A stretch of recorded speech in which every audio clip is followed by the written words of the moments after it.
Assalamualaikum warahmatullahi wabarakatuh. Apa kabar semuanya? Semoga sehat-sehat selalu dan tetap semangat untuk mengikuti Matsama di hari ketiga ini. Matsama di hari ketiga ini kita akan menyaksikan materi kepesantrenan dan ke-NU-an. Selamat menyaksikan. Assalamualaikum warahmatullahi wabarakatuh.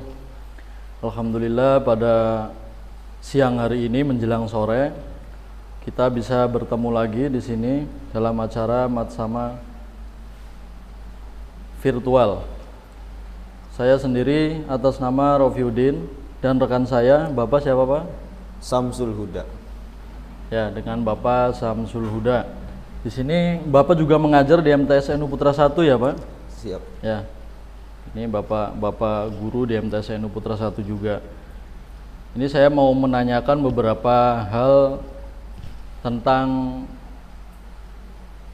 pondok buntet pesantren, Pak, temanya ini.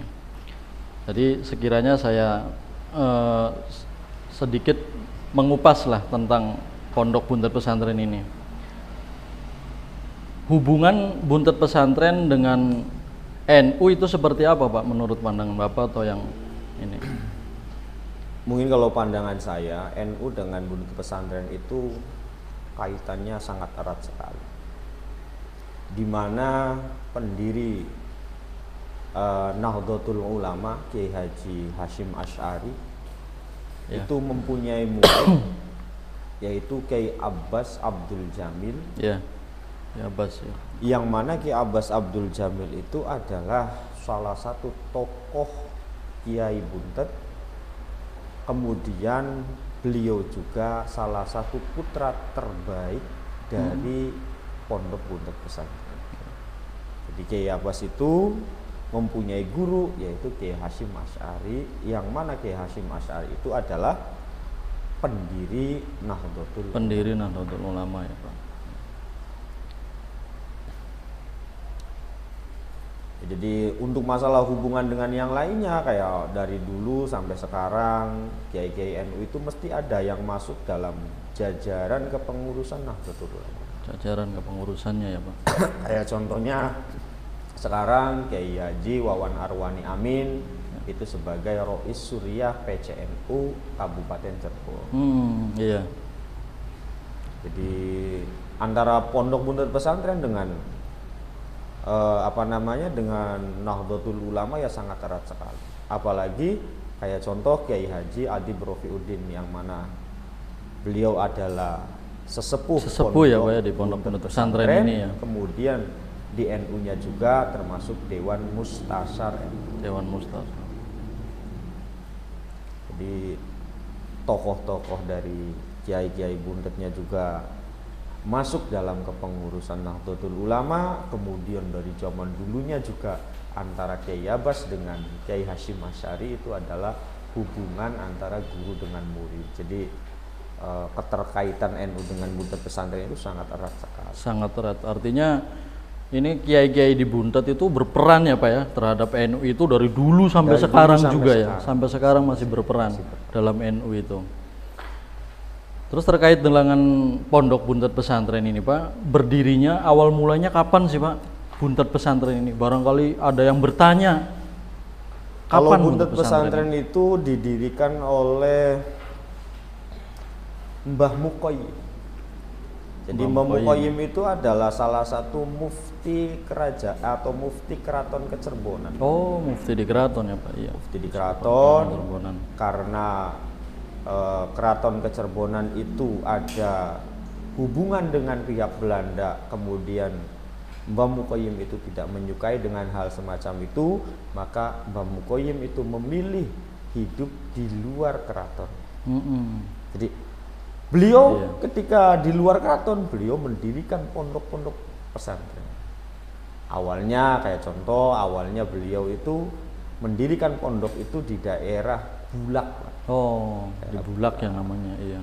Sampai sekarang pun ada bukti bahwa Mbah Muqayyim itu pertama kali mendirikan pondok di situ. Buktinya adalah makam santri. Ada makam santrinya sampai sekarang itu masih ada ya.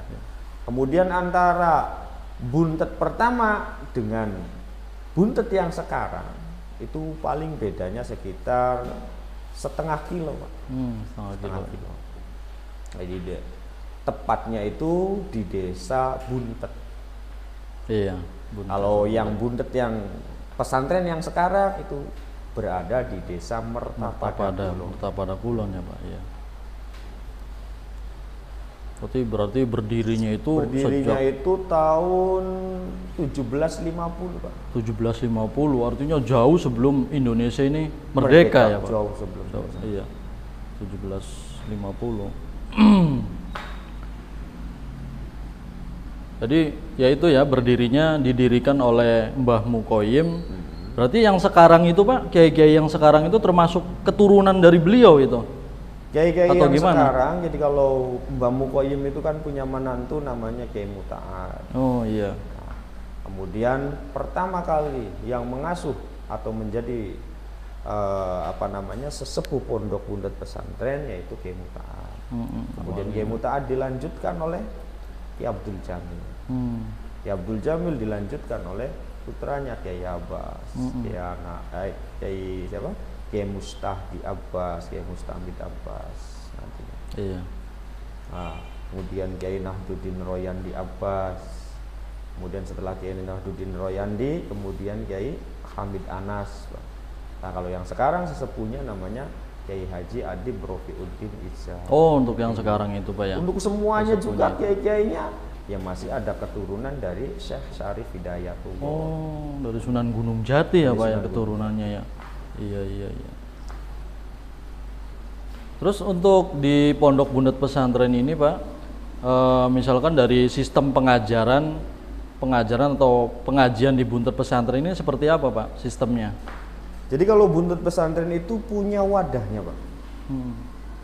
Buntet pesantren itu punya yang namanya Yayasan Lembaga Pendidikan Islam Pondok Buntet Pesantren, yang mana ketua umumnya kita sama-sama tahu beliau adalah Kiai Haji Salman Al-Farisi. Kiai Salman ya. Kemudian di kepengurusan yayasan pun ada bidang khusus yang menangani tentang kepesantrenan, Pak. Jadi mulai dari pengajian, mulai dari dirosah, mulai dari apa, itu semua kegiatan santri itu atas persetujuan dari Dewan Kepesantrenan. Jadi yang melindungi semua pondok-pondok yang ada di Buntet itu adalah dinaungi oleh yayasan. Satu lembaga. Ya. Kemudian masalah pengajaran yang diajarkan ya ada kitab nahwu, ada kitab fikih, kemudian ada tasawuf juga ada hadis juga ada tafsir juga ada, semuanya ada, Pak. Kemudian yang dipakai kitabnya juga bukan kitab-kitab modern atau ulama-ulama kholaf, tapi ulama-ulama, kitab-kitab ulama salaf. Iya. Cuman untuk keseluruhan masalah pendidikan kayak model sekolah itu juga naungannya adalah yayasan. Untuk kepesantrenan juga.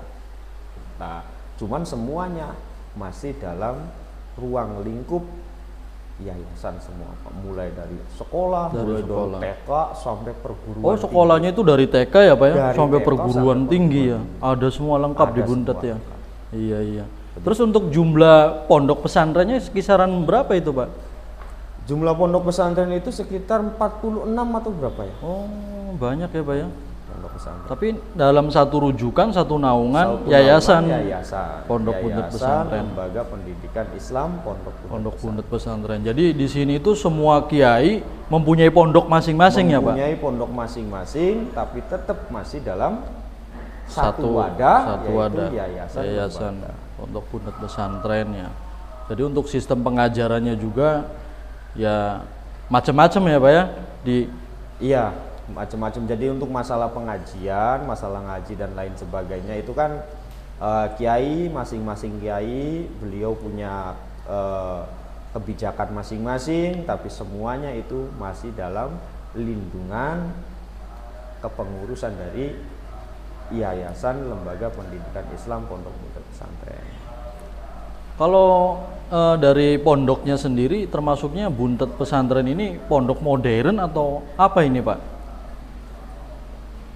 Kalau Buntet Pesantren itu pribadi saya ya, kalau mau kita katakan pondok Buntet Pesantren itu adalah pondok salaf, maka bisa dikatakan semacam itu. Bisa Pak. dikatakan salaf juga ya? Iya, karena apa? Karena kitab-kitab yang diajarkan kepada para santri itu adalah kitab-kitab salaf. Iya. Tapi kalau umpamanya kita mau mengatakan bahwa pondok Buntet Pesantren itu adalah pondok modern, juga Buntet Pesantren itu mengadopsi hal semacam itu. Karena ada Akper, ada Pak. Oh, ada Akper juga ada ya? STIT juga ada. STIT. Tidak sampai di situ Pak. Mulai dari aliyahnya. Ada Manu Putra, ada Manu Putri, kemudian ada SMK Mekanika. Ada SMK juga ya Pak ya di Buntet itu? Iya. Kemudian MTS-nya ada 3 Pak. MTS Putra 1, Putra 2, kemudian MTS Putri 3. Iya. MI-nya juga 2. Ada MI Putri, ada MI Putra. Jadi semuanya lengkap mulai dari TK sampai perguruan tinggi. Buntet Pesantren dalam masalah pendidikannya insya Allah tidak kurang. Tidak kurang ya, mulai dari modernnya, dari salafnya. Iya. Jadi tapi tetap ya seluruh sekolah juga dalam satu wadah. Dalam satu yayasan wadah, ini yayasannya YLPI ya Pak ya? YLPI. Yayasan Lembaga Pendidikan Islam Pondok Buntet Pesantren. Berarti termasuk MTS NU Putra 1 juga dalam satu wadah. Dalam satu wadah ya. Sini juga. Kebetulan Bapak juga mengajar di pesantren kan Pak ya? Alhamdulillah. Mengajar di pesantren juga. Jadi kalau ciri daripada pesantren salaf itu, pertama kitab-kitab yang diajarkan itu adalah kitab-kitab salaf. Kemudian sistem pengajian juga ada, nanti sistemnya itu sistem sorogan. Oh iya. Ada juga nanti sistemnya sistem bandongan. Nah, kemudian cara berpakaian santri juga khas Pak. Pakai sarung, pakai baju koko, kemudian pakai peci. Itu yang mengindikasikan bahwa santri itu salaf itu ya semacam itu cirinya. Mulai dari macam. Kemudian kalau kita lihat dalam masalah modernnya ya, santri juga ketika sekolah dia dituntut untuk memakai sepatu. Oh iya. Itu secara modernnya. Memakai seragam, iya. Memakai apa namanya dasi. Jadi kayak layaknya orang-orang umum Pak. Iya. Kayak bukan santri. Artinya bukan kayak bukan santri, tapi pesantren Buntet itu tetap dalam koridor santri, tapi tidak ketinggalan zaman. Semuanya bahkan ekstrakurikulernya juga banyak Pak. Di antaranya ada LBK, ada LB, apalagi itu. Jadi lembaga-lembaga yang ada kursus komputer, ada kursus bahasa. Kemudian ada kursus yang nanti masalah keterampilan tuh Pak. Ya ada semua. Ada semua ya. Itu sudah lengkap lah dalam masalah pendidikan baik agama ataupun umum. Jadi lengkap sekali ya di Buntet ini Pak. Antara modernnya ada dan juga tidak lepas dari salafnya juga ya Pak. Terus untuk santri-santri di Buntet ini kebanyakan atau mayoritasnya itu dari mana Pak? Dari kota mana atau barangkali ada mayoritasnya seperti itu? Kalau mayoritas enggak ada ya, artinya enggak ada itu seluruh mungkin Indonesia itu ya ada. Oh, seluruh Indonesia ya Pak? Kalimantan, orang Kalimantan juga dari ada, Kalimantan juga. Sumatera juga ada, Jakarta juga ada, Brebes juga ada, Tegal ada, Pemalang ada. Artinya dari luar-luar juga, kayak dari Kupang itu ada Pak. Oh, ada dari Kupang. Bahkan dulu itu kalau Timur-Timur itu belum keluar dari NKRI, itu orang Timur-Timur banyak yang di sini ya. Artinya Buntet itu sudah nasional. Nasional. Artinya santri-santrinya itu karena dari beberapa generasi ya. Berarti kalau umpamanya sekarang itu Buntet itu sudah masuk 5 generasi Pak ya? Sudah 5 generasi. Iya, 5 generasi ya. Berarti untuk pondoknya itu apakah maksudnya satu gedung, satu bangunan atau terpisah-pisah itu Pak? Jadi pondok Untuk itu kalau kebijakannya begini Pak, kalau pondok tuh. Satu kiai punya santri bikin pondok Pak. Nanti pondok itu dibuat untuk santrinya. Untuk masalah sistem pengajarannya juga nanti kebijakannya kiainya. Cuman biarpun kebijakan kiainya tetap masih dalam lindungan yayasan kembali lembaga pendidikan Islam pondok-pondok pesantren. Artinya kiai-kiai yang ada di Buntet mempunyai pondok-pondok masing-masing itu tidak akan pernah lepas dari yayasan tersebut. Makanya di yayasan itu kan ada pengurusnya, ada pengurus tentang masalah pendidikan umum, Pak. Ada kepesantrenan juga ada. Jadi ada ahlinya setiap bidangnya. Sudah ada ahli. Cuman hebatnya kalau Buntet pesantren itu pondoknya unik Pak. Uniknya itu seperti apa uniknya Pak? Antara santri dengan masyarakatnya itu berbaur. Oh Pak. Berbaur ya. Berbaur. Jadi kita kalau umpamanya orang luar masuk ke Buntet pesantren kemudian membedakan mana santri mana bukan ya sulit Pak. Karena antara pribuminya dengan santrinya itu bercampur ya, berbaur ya. Iya. Jadi tidak dalam satu lingkup pondok pesantren dan itu santri semua tidak ya, tidak seperti itu ya. Ini kita bergabung dalam satu dengan masyarakat lain juga, dengan masyarakat Buntet juga. Terus untuk setiap tahun itu ada acara khusus, ritual khusus tidak atau seperti apa di Buntet itu Pak? Mungkin acara yang paling besar yang diadakan oleh Yayasan Lembaga Pendidikan Islam Pondok Buntet Pesantren itu adalah haul sesepuh dan warga Pondok Buntet Pesantren. Oh ada haulnya ya Pak tiap tahun itu ya? Tiap tahun. Iya. Jadi itu acara yang mana acara haul itu multi acara Pak. Mulai acara haul itu sendiri, kemudian mulai dari acara reuni beberapa angkatan, reuni sekolah, reuni pondok, itu semuanya biasanya rata-rata dalam satu momen yaitu haul almarhumin sesepuh dan warga Pondok Buntet Pesantren. Oke, terima kasih untuk waktunya Bapak Samsul Huda. Terima kasih untuk waktunya. Ya mudah-mudahan bermanfaat. Terima kasih Bapak untuk waktunya. Terima kasih. Ya ini sedikit tentang mengulas tentang Pondok Buntet Pesantren dengan Bapak Samsul Huda. Terima kasih. Semoga bermanfaat. Wallahul muwaffiq ila aqwamit thoriq. Assalamualaikum warahmatullahi wabarakatuh. Oke, selanjutnya kita akan menyaksikan materi akhlak dan etika yang akan dibawakan oleh Kiai Abdul Qohar SAG. Selamat menyaksikan. Assalamualaikum warahmatullahi wabarakatuh. Halo semuanya, kembali lagi di agenda Matsama Virtual MTS NU Putra 1 tahun ajaran 2021-2022. Kali ini kita akan melanjutkan materi Matsama Virtual tentang akhlak dan etika.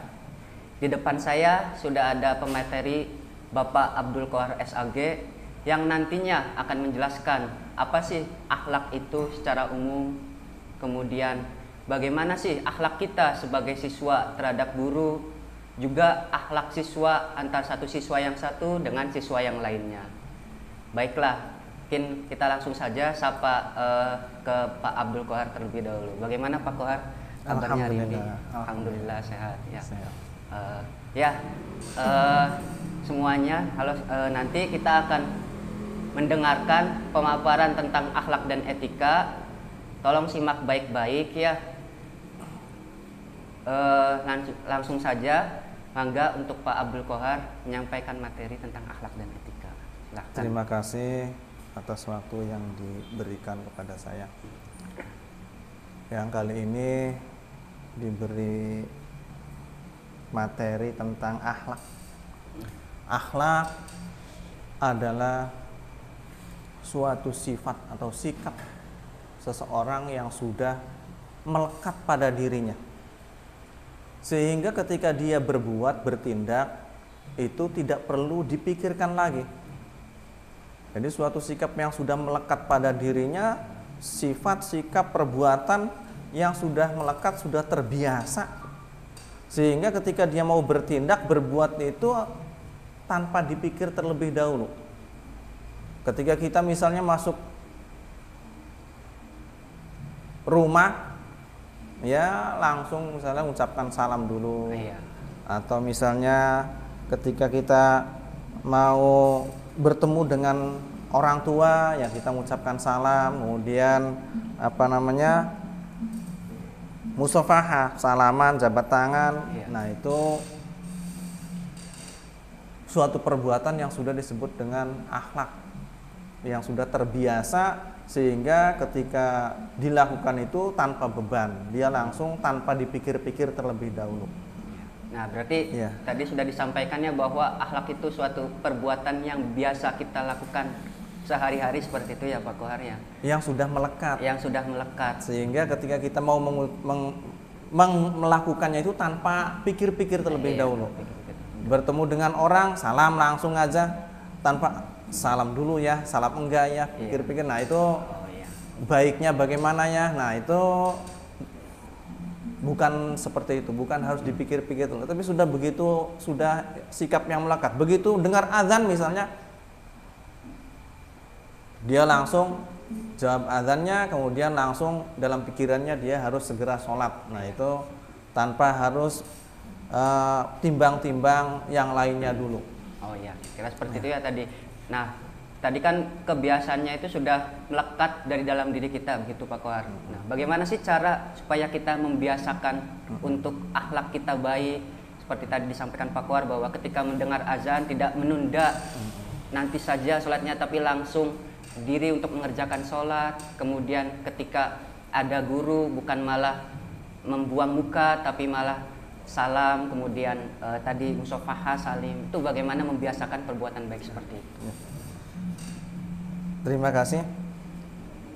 Di sini pentingnya kita sebenarnya mondok. Mondok itu sangat penting sekali. Karena diantaranya mondok itu kita bisa riyadhah, latihan, dilatih setiap hari agar kita itu melakukan kebaikan-kebaikan. Jadi di pondok itu bukan hanya sekedar untuk menuntut ilmu, mengisi otak kita dengan berbagai macam ilmu pengetahuan, tetapi yang lebih penting lagi adalah kita melakukan latihan-latihan untuk melakukan kebaikan-kebaikan yang sudah diajarkan di dalam kitab-kitab yang kita ngaji itu. Jadi kita ngaji fikih, ngaji akhlak, tidak hanya sekedar ngaji, tapi juga langsung dilatih.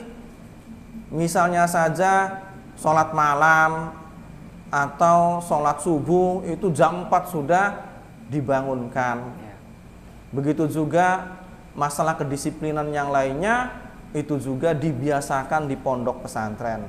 Sehingga untuk anak-anak yang rumahnya jauh dari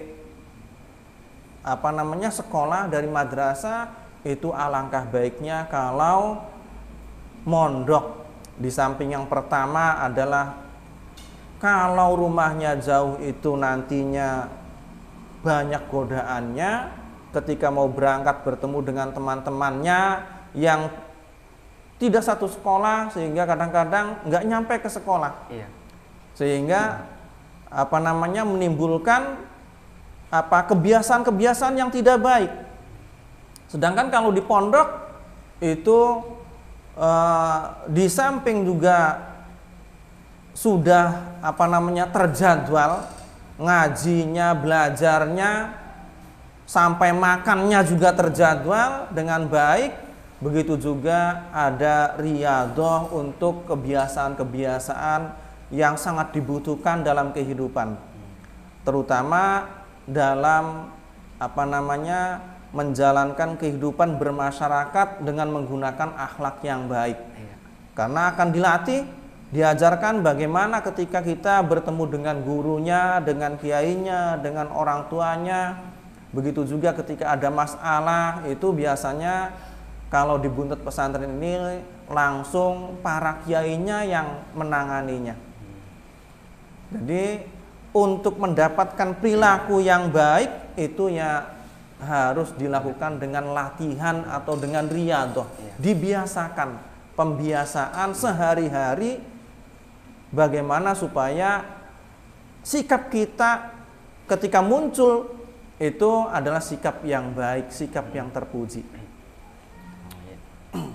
Tadi juga sudah disampaikannya oleh Pak Kohar bahwa akhlak itu dilatih, riyadhah. Beruntung sekali kita berada di lingkungan pesantren. Beruntung lagi yang juga ada dan juga mondok di pondok pesantren. Karena dari mulai bangun tidur hingga tidur lagi sudah dilatih bagaimana cara berbuat baik terhadap guru, berbuat baik terhadap sesamanya. Dan akhlak itu perlu dibiasakan. Jadi kita itu harus membiasakan yang benar, bukan membenarkan yang biasa. Seringkali kita salah kaprah ya, biasakan yang benar, tapi yang terjadinya membenarkan yang biasa. Jadi perlu dilatih akhlak itu. Nah, sekarang mungkin konteksnya di lingkungan sekolah ya Pak Kohar.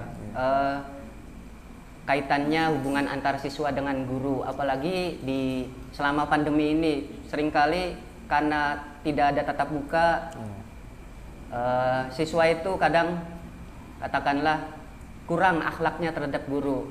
Misalkan menghubungi guru di waktu malam hari jam 11 malam atau di waktu libur juga menghubungi guru. Nah, bagaimana sebenarnya akhlak siswa itu yang baik terhadap guru? Terima kasih. Dalam agama Islam memang akhlak ini adalah yang terpenting dalam kehidupan manusia itu adalah berakhlak, karena Nabi Muhammad sendiri innama bu'ithtu liutammima makarimal akhlak. Saya ini diutus tidak lain adalah untuk menyempurnakan akhlak-akhlak yang mulia.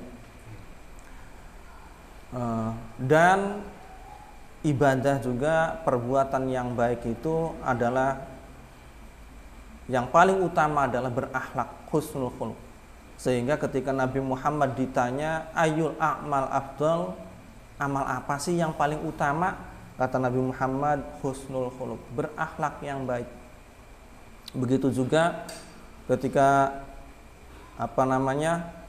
iman yang paling sempurna untuk orang yang mukmin itu yang bagaimana sih?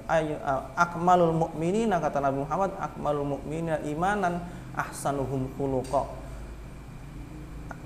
Yang terbaik imannya untuk orang-orang mukmin itu adalah yang terbaik akhlaknya, yang paling baik akhlaknya. Kemudian ketika ditanya Nabi Muhammad itu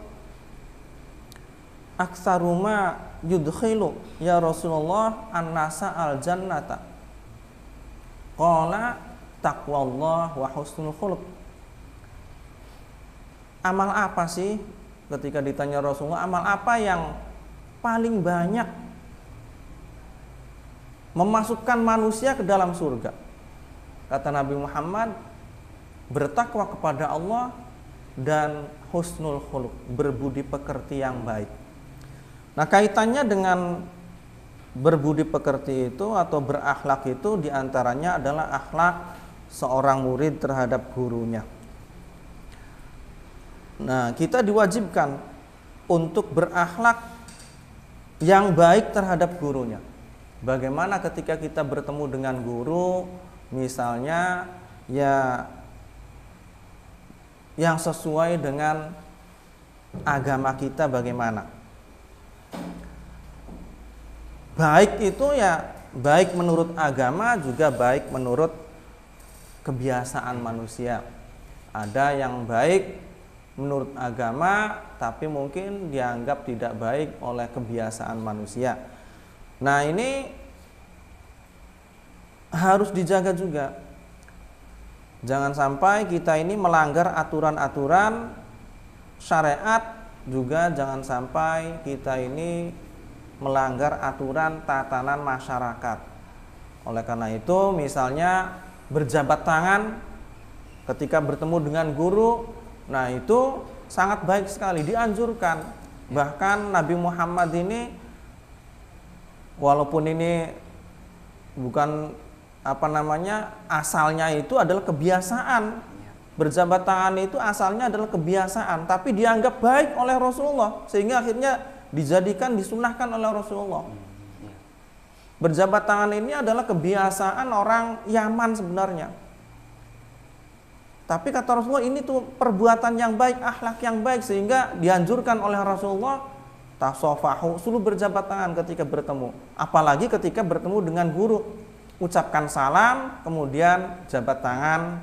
Nah ini ketika bertemu dengan guru, diantaranya seperti itu. Begitu juga ketika di kelas, jangan ribut sendiri saja, perhatikan apa yang disampaikan oleh guru, itu juga sangat penting.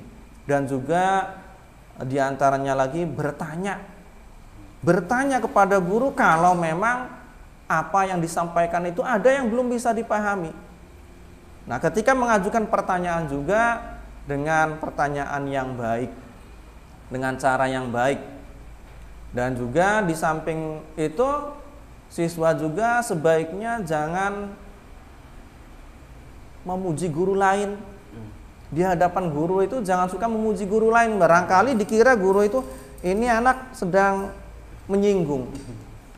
Oh, guru itu sih kalau ngajar begini-begini enak banget. Nah, itu sebaiknya jangan suka memuji guru yang lain di hadapan guru yang itu ya. Karena barangkali salah paham gurunya, dikiranya sedang menyinggung dirinya bahwa ngajarnya kurang baik atau kurang enak atau apa gitu. Nah, itu diantaranya. Itu diantaranya tadi ya, masih banyak lagi sebenarnya akhlak baik yang perlu dilakukan siswa kepada guru. Mungkin terakhir ya, bagaimana sih perbuatan sikap siswa antara satu siswa dengan yang lainnya? Seringkali kadang bercanda tapi keterlaluan atau kebablasan, atau ada istilah sekarang yang tren itu pembulian dan sebagainya. Nah, bagaimana menurut pendapat Pak Kohar tentang ini? Ya, jadi akhlak seorang murid dengan murid yang lainnya ini kita diharuskan menggunakan akhlak yang baik ketika kita bergaul dengan teman kita. Wa khaliqin nas bi khuluqin hasanin. Nah, itu ya. Kita diperintahkan oleh Nabi Muhammad agar bergaul dengan menggunakan akhlak yang baik. Wa khaliqin nas bi khuluqin hasan. Ketika kita bergaul dengan orang, itu kita harus menggunakan akhlak yang baik.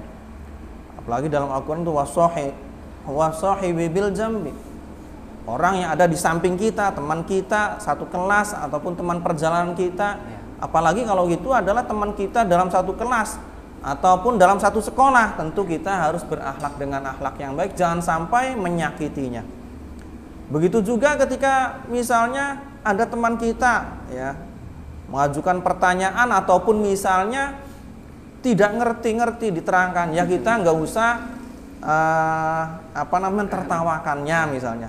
Dengarkan saja apa yang disampaikannya. Kalau misalnya belum ngerti ataupun kemudian ada yang dimarahi oleh guru, kita tidak boleh ikut-ikutan menyoraki misalnya atau gimana itu. Nah, itu diantara akhlak terhadap sesama murid.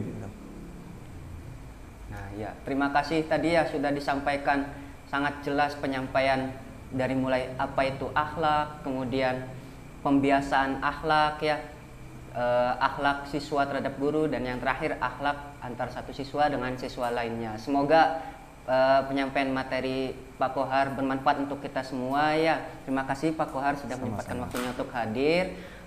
Ikuti terus Matsama Virtual. Terima kasih semuanya. Wassalamualaikum warahmatullahi wabarakatuh. Oke, selanjutnya marilah kita simak amanat sesepuh dan penutup yang akan disampaikan oleh Al-Mukarram Shahibul Fadilah Kiai Al-Hajj Adib Rafiuddin Izza. Assalamualaikum warahmatullahi wabarakatuh. Alhamdulillahilladzi hadana lihadza wa ma kunna linahtadiya laula an hadanallah. Tsumma assalatu wassalamu ala Rasulillah sallallahu alaihi wasallam wa ala alihi wa ashabihi. Qalu subhanaka la ilma lana illa ma 'allamtana innaka antal alimul hakim. Amma ba'du. Pada yang terhormat Ketua Yayasan Lembaga Pendidikan Islam Buntet Pesantren Kiai Haji Salman Al-Farisi beserta jajarannya, yang terhormat Kepala Sekolah Sanawiyah Putra 1 Bapak Kiai Haji Syaugi, serta para bapak-bapak, ibu-ibu guru yang saya hormati.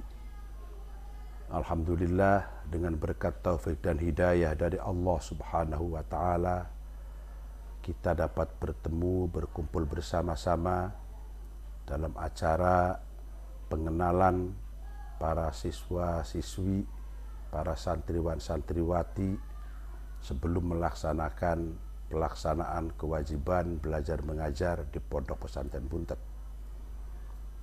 Pertama, saya mengucapkan selamat datang, ahlan wa sahlan wa marhaban bi hudurikum kepada calon-calon siswa-siswi sanawiyah putra-putri, aliyah putra-putri di Pondok Buntet Pesantren.